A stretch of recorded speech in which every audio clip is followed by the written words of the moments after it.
Olá, eu sou o pastor Silvio Macri, pastor aposentado, membro da Igreja Batista do Aeroporto, em Itapiruna, estado do Rio, e tenho este canal aqui no YouTube para transmitir mensagens da Palavra de Deus.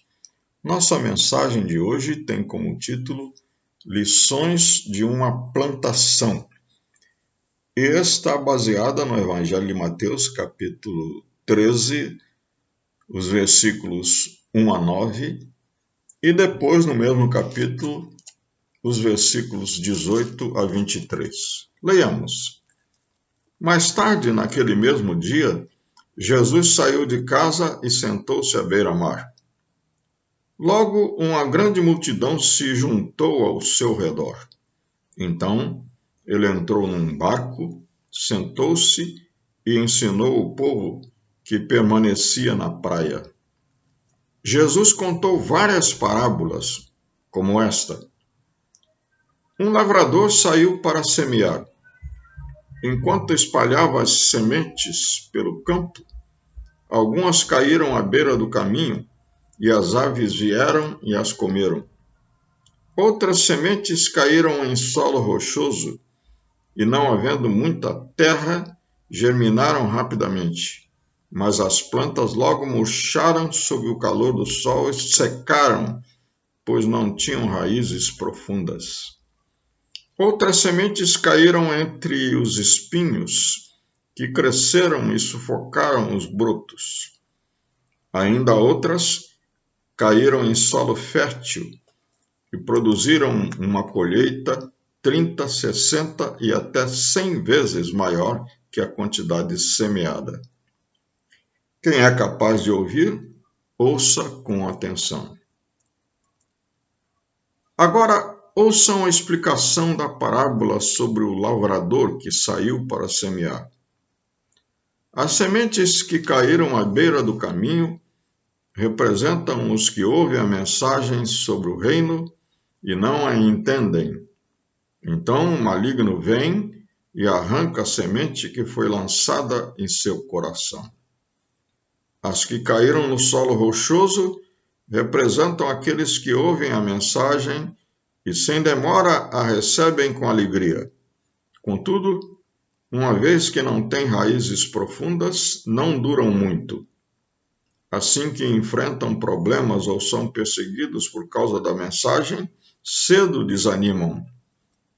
As que caíram entre os espinhos representam outros que ouvem a mensagem, mas logo ela é sufocada pelas preocupações dessa vida e pela sedução da riqueza, de modo que não produzem fruto.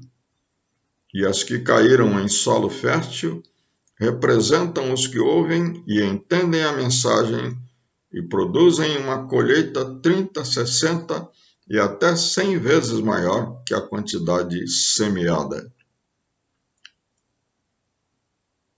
Há uma coisa rara nessa parábola, que é uma das poucas, ou talvez a única, a qual Jesus deu um título. Ele deu a esta parábola o título de Parábola do Semeador, ou do Lavrador. Mas, como aqui nós temos o processo da plantação, talvez fosse melhor chamá-la de Parábola da Plantação, porque aqui nós temos o semeador, temos a semente, temos o terreno e temos as condições climáticas.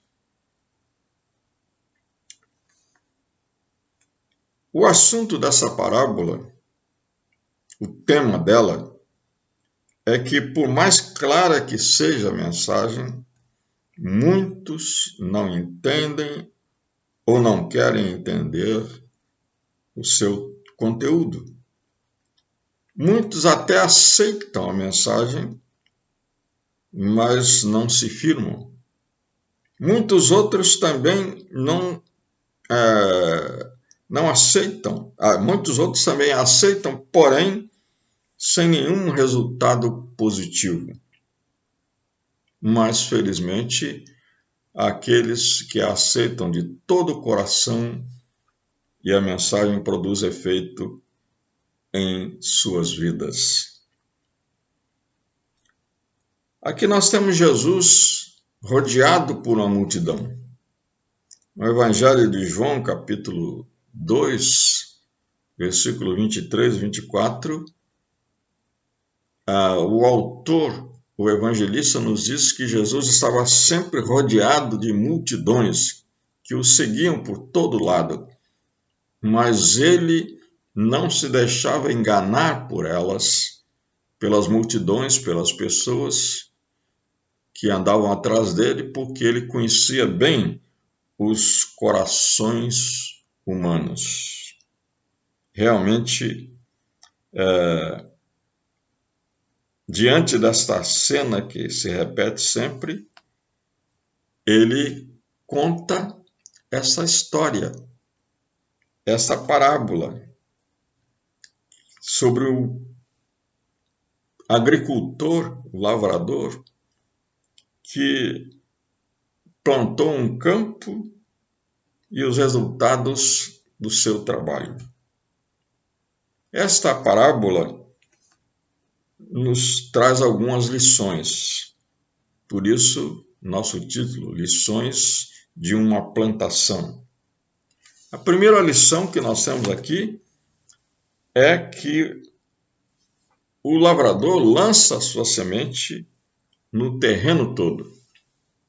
As técnicas de agricultura naquela época não eram tão desenvolvidas como são hoje, né? Então, era bem diferente. O terreno era lavrado e não havia aquele cuidado de recolher as pedras e arrancar os espinhos e por aí afora. O terreno lá simplesmente arado e o agricultor lançava a sua semente a esmo. Ele procurava cobrir todo o terreno com as suas sementes. Mas aqui nós temos uma verdade que Jesus quer nos ensinar, que a mensagem do Evangelho deve ser pregada a todo mundo.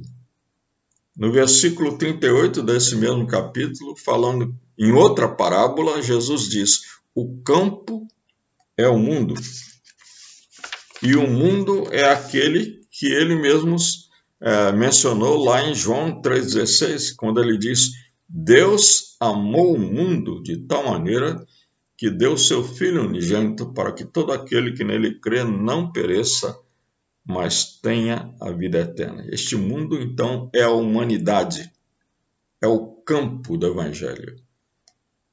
Todas as pessoas precisam ouvir a mensagem do Evangelho. Quando Jesus já havia ressuscitado e subindo aos céus, ele deixou uma ordem para os seus discípulos: vão por todo mundo e preguem o Evangelho a todas as pessoas. Então, a semente deve ser semeada em todo o campo.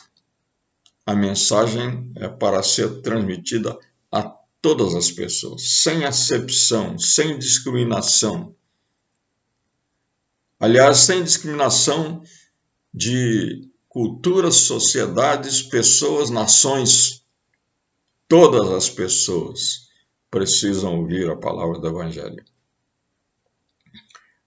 A segunda lição que nós aprendemos aqui é que a plantação será bem-sucedida de acordo com o terreno.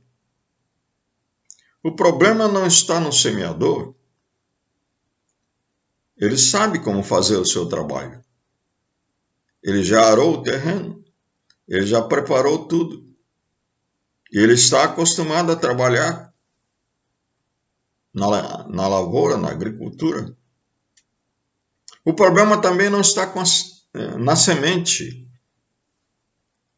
O lavrador preparou uma boa semente, tanto é que Jesus conta que houve uma parte da semente que chegou a produzir 100 vezes mais do que o que foi semeado. Então o problema não era com a semente. A mesma semente foi lançada em todo o campo. Aqui nós aprendemos uma coisa interessante, que Jesus não estava falando de terrenos, nem Jesus não estava falando de trabalho do agricultor. Ele usou isso como uma metáfora, uma figura. Ele estava falando de corações humanos. Jesus olhava para aquela multidão ao redor dele, ali naquela praia, talvez centenas, milhares de pessoas, e ele via cada um daqueles corações, porque ele conhece todos nós. Corações insensíveis, que tratavam a mensagem com indiferença, talvez atraídos por curiosidade estavam ali, mas totalmente insensíveis. A semente a palavra cai no seu coração como a semente cai na beira do caminho, terreno duro, que os pássaros vêm e comem. Também ele via corações superficiais. Pessoas que gostavam da palavra, recebiam com alegria a palavra, mas nos primeiros eventos de perseguição, de problema, de adversidade, primeiras dificuldades, eles desanimam. Também ele via corações divididos. Que corações divididos são esses? São como aquele terreno onde cresce espinho junto com a planta. Quer dizer, pessoas que gostam da mensagem, ouvem a mensagem, até aceitam a mensagem, mas também abrigam em seu coração preocupações com assuntos desta vida, com ambições de riqueza, enfim, com tanta coisa que crescem junto no seu coração com a mensagem do Evangelho e eles se dividem. E quando chega a hora de realmente se decidirem, eles abandonam a mensagem. E pior ainda, não produzem nenhum fruto. Coração dividido, que está com Deus, ao mesmo tempo está com as coisas do mundo, não produz fruto. Mas Jesus via também os corações sensíveis. Ele sabia ali quem era para ser o seu discípulo. Quais daqueles corações iriam ouvir, entender a mensagem e iriam se abrir para aceitar a palavra. A terceira lição que nós aprendemos aqui é que a mensagem do Evangelho exige uma resposta. É preciso responder. E mesmo quando a pessoa tem um coração insensível e trata a mensagem com indiferença, está dando uma resposta. Como que dizendo, eu não quero nada com isso. Gostei da palavra, mas não é para mim. Não tem nada a ver com isso. Mas, então essas pessoas, né, são aquelas que Jesus menciona no versículo 13 desse mesmo capítulo. Ele diz assim que são pessoas que olham, mas não veem, escutam, mas não ouvem, nem entendem, para as quais a mensagem não faz sentido, não ouvem como deviam ouvir, não olham como deviam ver. Mas, no mesmo capítulo, versículo 16, Jesus fala daqueles que são bem-aventurados. Felizes, porém, são seus olhos, pois eles veem, e os seus ouvidos, pois eles ouvem. Felizes aqueles corações sensíveis que se abrem para a mensagem. Mas é interessante que mesmo esses corações sensíveis, que se abrem para a mensagem, eles apresentam resultados diferentes. 30, 60, 100 vezes a quantidade que foi semeada. Porque as pessoas são diferentes. E as pessoas respondem diferentemente à mensagem. Por isso perguntamos: que tipo de terreno você quer ser? Que coração você tem?